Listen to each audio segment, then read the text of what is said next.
3, 2, 1, roll the footage.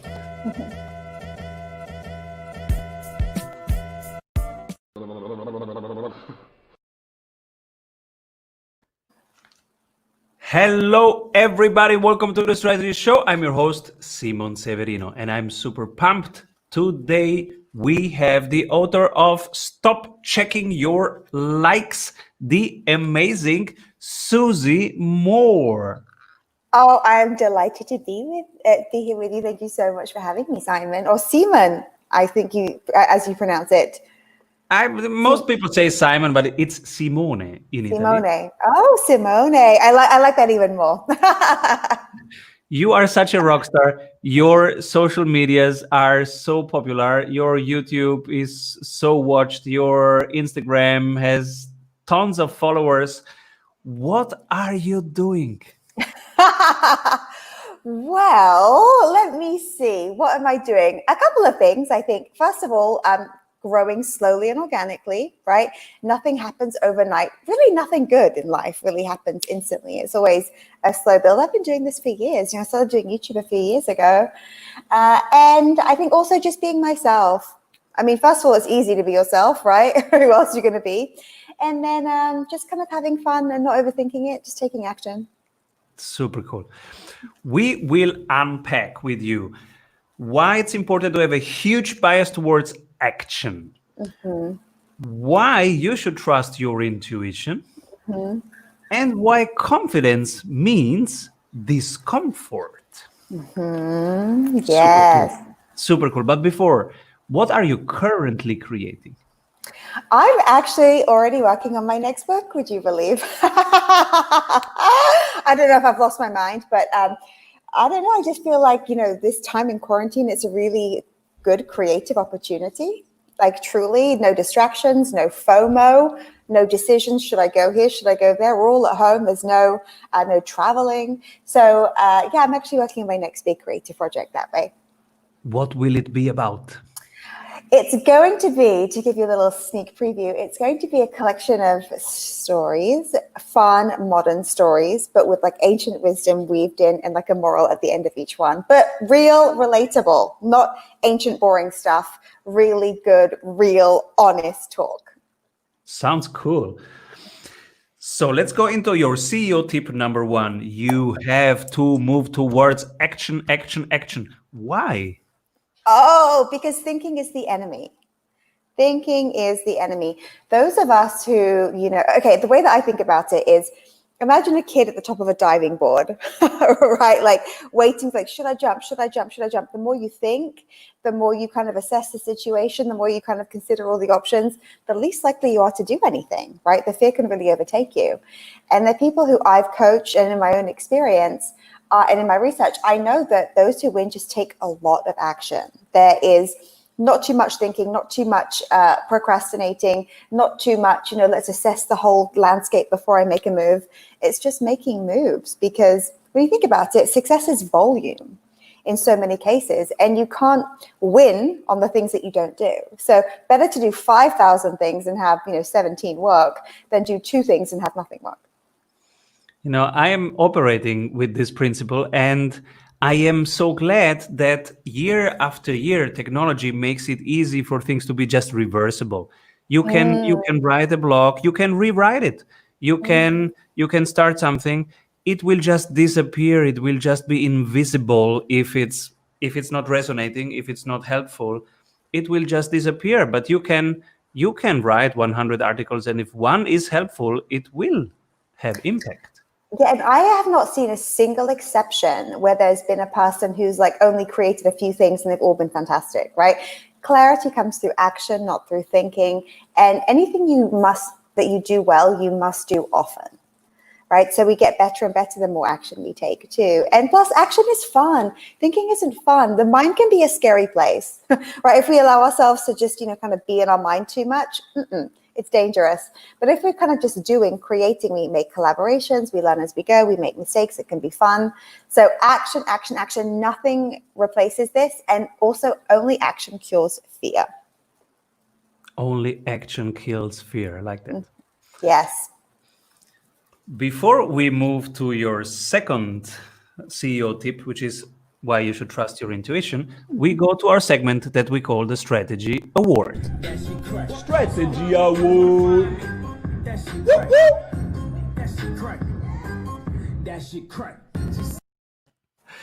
If you could, I love it. if you could only pick one company or person who's doing things really differently, maybe even awkwardly, as you just saw, but they are doing it Mm. the right way, who would that be?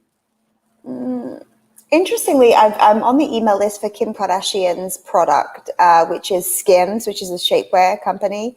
And I just think that she's releasing a lot of right things at the right time.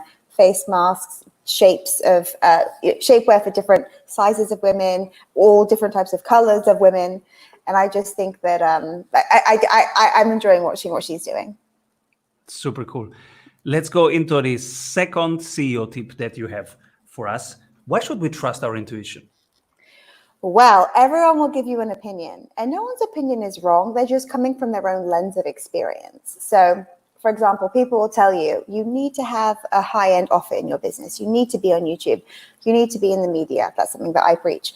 You need to be on Pinterest. You need to blog. I mean, there's no right or wrong way to grow your business, your brand, to share your message, but only you know what's right for you. Are you a camera person? Are you a writer? Are you more of an in-person live creator? Are you someone who loves to do business through relationships? Are you really strong with strategy? Like, are you really good at reaching out to others and asking for opportunities? Like, whatever it is that you're good at, you will know because it feels good, right? It feels good. It's like, yes, this is the next right step. And I think that a lot of people lose their way and they fail when they're just accepting advice, thinking that somebody else always knows better. It's not to say you can't learn from others, right? I'm always learning from others, but you kind of gather the information, but then you're like, this feels right for me. And nobody can give that to you and nobody can do it for you. It's tapping in, being quiet, and then just making the move, frankly, that makes your body relax and that excites you. What's your journey with intuition? Can you share a little bit of your Oh, yes. I think that my intuition is my strongest feature, that and the action taking. And frankly, I've had a really unconventional path. I didn't go to college. I had a tech career, which was really, quite fun and lucrative. I decided to side hustle, go out on my own as a coach, just kept following all the moves that if you asked anybody logically, it would have seemed outrageous and really impractical and maybe even irresponsible. But I just kind of knew, I trusted my own inner wisdom, my own inner guidance. And I'm like, this is going to be okay. I'm going to be all right. I just have to keep following the nudges that I get inside. And it keeps working out, right? But this is how life is. Your intuition doesn't give you a 10-year plan or a business plan. It just gives you the next right move. And I believe that's because your intuition wants you to keep coming back, right? To check in with the real inner you. And so the next move is always presented to you. And so far it hasn't steered me wrong. The only times I feel like it's gone wrong have been, first of all, when I've taken score too soon, right? So if I trusted a big intuitive move and it didn't work out immediately the way that I hoped, it's worked out a bit later, or it's made sense a bit later. And the only other time was when I misinterpreted my intuition for fear, thinking like, that feels scary, so I probably shouldn't do it. Whereas actually it was scary in a good way because it meant expansion. Tim Ferriss has this question that he always asks, which one failure did set you up for later success? Oh, I mean, so many failures. But I would say, which one shall I pick from my failures here? I would say probably the times, if I would go back into my life, I would act sooner on what felt right to me versus being afraid. So I would have started my business before I was 30. I would have kind of just gone for it like far even earlier in my life when I already had the nudges. I just thought, I don't know where to begin. But that is not a good question. Like, where do I begin? Good answers require good questions. And there are so many ways to begin, especially now. There's never been an easier or more incredible time to be an entrepreneur in history. So I think the failures would have been delayed action.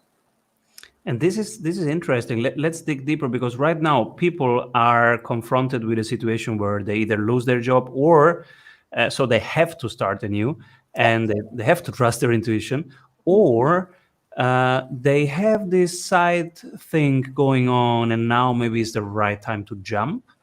So when you say in hindsight, you would have started earlier, what was the thought process? Which were the elements where you thought, I can start even without having that?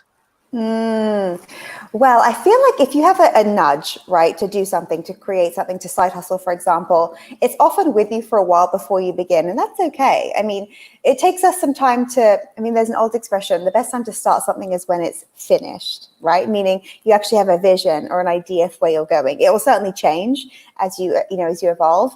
But I feel if you've been thinking about something for a while, why not? Like, why not do it? Like, why not go for it? I know I wanted to work for myself and like really, really early, but I thought having a job, like having a good job was the thing. Like, and when you have a job and you get paid a lot and it feels quite secure, you're like, oh, I almost feel guilty for wanting something else. But when you think about it, there's no such thing as job security. There never will be. Especially now, I mean, when you look at the economy, how everything is just completely changing. And there's been no certainty for years, but it's only going to get kind of more and more shaky as time goes on. So the best thing you can do is realize your own power, realize your own options. There are always options. And know that, if you can make yourself your best asset, you can always rely on yourself, right? Self-reliance is the goal of all education, the goal of really anything good. Then why not? Like, think about what is it you really have to lose. There's very little risk involved in going for it and really creating something for yourself. Like, truly, the most important thing is just to, I guess, part 3 of the tips is to really lean into those uncomfortable feelings, because that's all really confidence is. Right? It's not feeling just good all the time and strong. It's knowing that you feel a bit unsure, but still moving forward. So just, taking those steps. If I think of our main product, which is a 90-day accelerator for entrepreneurs, the main trigger is helping them start sooner, because usually you think about the finish line. When am I ready to finish something? But if you just change, when am I ready to start something? Yes. Then this happens that you need basically nothing. You need an idea, a testable idea, and the willingness to test it quickly. Yes, and that word willingness is key, right? Because a confident person is simply willing to do what an unsuccessful person is not willing to do. And that willingness involves discomfort. There is no getting away from it. And if you ever think that there's a day where you feel ready or there's a right time, the conditions are always impossible. And feeling ready is a myth. It's never true. I mean, ask any parent, ask any entrepreneur, ask anyone who's ever, driven a car or gone on a first date. Like, you never feel quite ready. You just have to do the thing. And I feel as if a lot of regret is attached to delays, right? And people who then start winning in any area, for example, I teach being featured in the media, and I often work with professionals who've been in their field for, say, 20 years, 30 years, maybe as a medical professional or a financial advisor, whatever it may be. And they're like, I didn't know. Right? I didn't know that this was available. And the thing is, once you do know, you can then do better, right? You can then take advantage. And so I feel like it's our obligation as entrepreneurs to be aware, to acquire the knowledge, right? There's no excuse. It's free. It's available like all the time, 24/7. So the acquisition of knowledge and then pursuing the right knowledge, the right path, just based on your own intuition is really our job. That's what our job is. I never quite understood what intuition is. My picture is like there is this buzzer moment. It goes, what is the answer to my question? And then you have a couple seconds. If you wait until you know it and then buzz, that's definitely too late. Yes. So if you buzz directly, it's too early. So when to buzz? There is something shaping inside your body, and you feel now I buzz, but it's before you know the answer, right? So and that's where the magic happens between this. Okay, it can go wrong, but let me try this. Bam. And then the magic happens. You have a couple seconds. They say your name, and now something magical happens. It's true. And the thing is, there are a million buzzers in your future. So don't overthink the one in front of you now, right? It's not like this is it, do or die. There'll be another million opportunities, and the more you buzz, the more buzzes appear, which is wonderful, right? The intuition, it's simple. It's like a feeling of this is the next right thing, like the next right step. It can also be called instinct, a gut check, right? Following your, like, any type of inner guidance. Like if you ever feel, and we feel called to things sometimes, right? Even you can just pay attention to your curiosity, what you're attracted to. Like if you even see a movie and there's like say for example, there's a person who's a teacher, right? And you're like, oh, I love observing teachers. Or, you know, if you see someone and they're always talking about spiritual stuff and you're like, I love this. That's like an intuitive nudge, like, you know, pay attention. This is part of your sphere. It's who you are too. Beautiful. Before we go to your third CEO tip, what are 2 books that inspire you professionally? I have so many favorites, so this is a tricky one. So I'll just think of a couple of recent ones.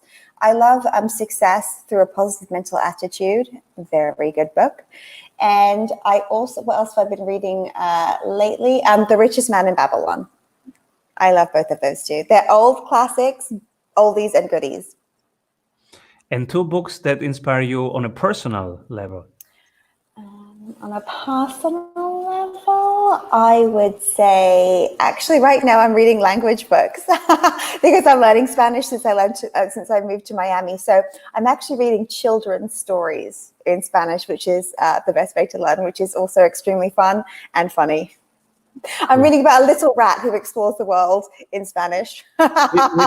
Which one is the best one? It's called El Raton Pablito. I love it. All right. CEO tip number 3.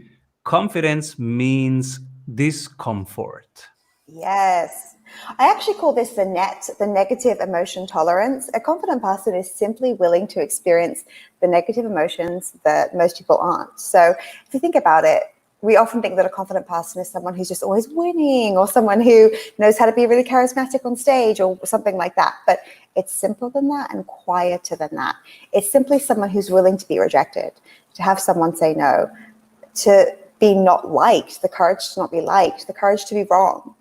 Right? I mean, this is all a confident person does differently. And this is why they win, because they take a lot of shots. Right? It's not like, that frightens me, I just won't do it. It's like, yes, but I guess it's a bit scary, but why not? Why not ask that person out, ask for that opportunity, increase my prices, like whatever it may be.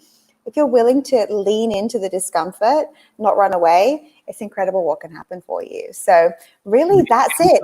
We need to rewind. I was lost in the internet. I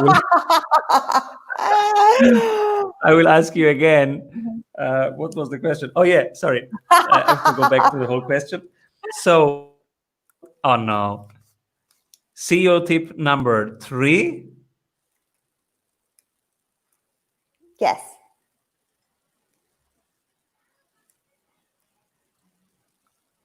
Oh, the internet. It's temperamental sometimes. We're still here. I think Simone is frozen. This happened. This actually happened to my friend recently on live television. So totally happens to us all, to the best of us.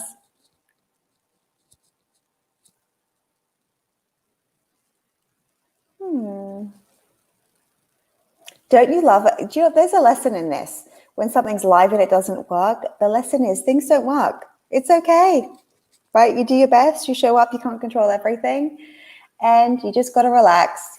You just have to relax.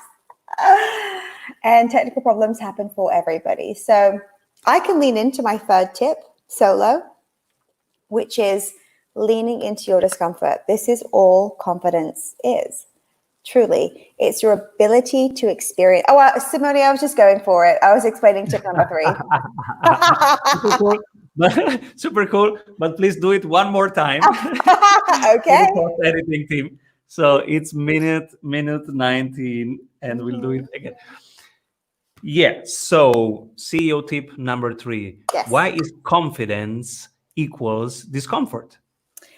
The confident person is simply willing to experience more negative emotion than a non-confident person, right? So a non-confident person will be like, oh, that feels like it could be uncomfortable or scary, so I won't bother. I'm not going to do it. I'm going to kind of hide and have a load of great excuses as to why that's okay. No one cares about your excuses, right? You either have results or excuses, one or the other at the end of your life. And the confident person is willing to be wrong, to not be liked, to be rejected, to be shut down, to fail. So if your tolerance, I call it the net, the negative emotion tolerance, if your net is high, then what is not available to you, right? Because think about it. What if you are unfazed by any discomfort? What if discomfort didn't bother you, right? What would you go for? I love just asking this question to groups sometimes. They're like, wow, I would go bigger. I would send this out. I would start saying what I really think. And I'm like, wow, you know what? All the things that you just said in this group are what successful people do all the time, right? But they're just not like holding back because, oh, that feels a little bit uncomfortable. Because as human beings, we will do anything to avoid pain more than to actually acquire pleasure and to acquire success. So if you can be a little bit more comfortable in the discomfort moments, right? Just understand that they're never going to go away, especially the bigger you get, the bigger you think, the bigger your vision becomes. Then yeah, the world belongs to you. I have a ritual, the weekly review, where I go over my projects. And the last question that I ask myself is, can you go a little bit bigger? Yes. Yes, you can. Always. Yes. And I think Powerful it's great. exercise. Yeah, Yeah. and it's great to have a big juice. Like, this is your life. Like, what are you waiting for? Christmas? Like, when do you think your life is happening? It's like in this very moment, right? We're all living in the future a lot of the time. And I actually even heard recently in a study that 70% of our mental capacity is spent living in the worst case scenario as to what can happen in the future. 70%. 70%. We're thinking, oh, what if I run out of money? What if this doesn't, work? What if my success runs out? What if I'll never make it? Up to 70% of our thoughts are around the worst case scenario in our future. But the good thing is we get to choose our thoughts a lot of the time. Initially we don't, but we then choose the thought spirals that we go down. So why not choose something healthier and then think bigger and make that, like, just through thought replacement, your focus. So cool. We will continue in a second after thanking our sponsors. We all know that working in sprints is better, but how do we know what we should work on? You're in luck because we have a 15-minute exercise that will give you complete clarity on where to take your project next. Go to strategysprints.com/sales to complete our short exercise and meet one-on-one with an expert sprint coach to identify your number one bottleneck. This will become a post-it. What are you waiting for, Christmas? I mean, truly, it's like when the conditions are always impossible, just do it now. It is, on the one side, we are in a crisis. On the other side, it's just accelerating something that was happening all the time, that technology is available and you can start anything from your phone. Absolutely. And oh my gosh, this is an opportunity for so many of us. I was speaking to a friend the other week and she was saying, she's a business owner, and she's like, wow, when I'm not traveling, when I'm not kind of caught up in the rush of life, she's like, I'm just creating so much and doing so much. It's such a time of focus. Who knows when we'll get this kind of time again? Hopefully never, right? But when you really think about it, anything can be framed as an opportunity. And there's also something to know, a great law called the law of diminishing intent. So if you have an idea, it's really great to act when the idea is hot, like when the idea is like creating energy within you, because the longer you wait, the more and more it just kind of wears off and you end up not doing anything at all. So if you have an idea, like the sprint is the thing. Yes. Absolutely. So people say to me all the time, come on, Simon, don't make so much pressure. And I'm like, this It's is not pressure. pressure. No. We are in a moment of clarity. Now we make it real. Of course, we can decide not to make it real, but that's also a decision we take now. We will not just dilute this energy. We will either act upon it or put it on hold. And when you put things on hold, later is never. right? And that's pressure, right? That's a horrible pressure way to live your life with all the things you're going to do later. No thanks. Think about the clarity and the energy that you have and just the sense of ease and expansion and joy when you've done the things, right? You're in constant motion.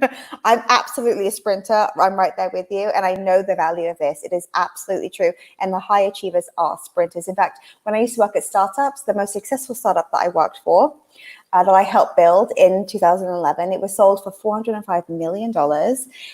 The engineering teams worked in sprint squads. And it works because it works. So I'm right there with you. Absolutely.